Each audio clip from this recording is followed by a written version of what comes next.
Pati ngayon itong anak, si Ferdinand Jr., gustong baguhin. Kita iniinsulto pero kasi performance mo was wala kang ikaw lang dyan sa itaas, puro ka English. Habang lumilipas ang mga buwan, mas lalong umiinit at mas lalong umaanghang ang mga binibitawang salita ni dating Pangulong Rodrigo Duterte laban kay Pangulong Bongbong Marcos. At eto na, dapat ang prayer rally na ginanap sa Dumaguete na dapat sa loob ay ginawa na lang sa labas dahil binawi daw ang kanilang permit na kinagalit ni dating Pangulong Rodrigo Duterte. Bakit?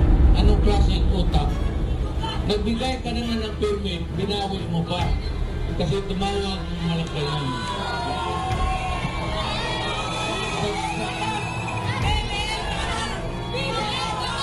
Kung ganon ang style ng local government, napakawalang punta.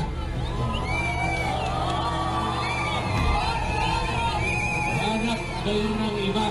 Sa unang talumpati ni dating Pangulong Rodrigo Duterte ay binakbakan niya ng tirada si Pangulong Bongbong Marcos dahil sa isinusulong na tsa-tsa. Huwag kayong pumasok sa tsa-tsa at huwag kayong pumayag. Kasi pag ginalaw yan, wala nang katapusan. Huwag mong pakialaman yung konstitusyon kasi that is good for 10 to 15 years. Unchanging yan. Kaya lang kinakalkal mo, and every time yung tatay, pati ngayon itong anak, si Ferdinand Jr., gustong baguhin kasi magkagulo talaga tayo. Do not ever believe na ikaw yung exception. Binigyan din ng grado ni dating Pangulong Rodrigo Duterte ang 2 taong performance ni Pangulong Bongbong Marcos at ito ang kanyang nakakagulat na sagot. Kita iniinsulto pero yung para sa akin, yung performance mo is or was until now and still is a dismal failure. Wala kang basta ikaw lang dyan sa itaas, puro ka English. Hindi lang mahal ang bigas.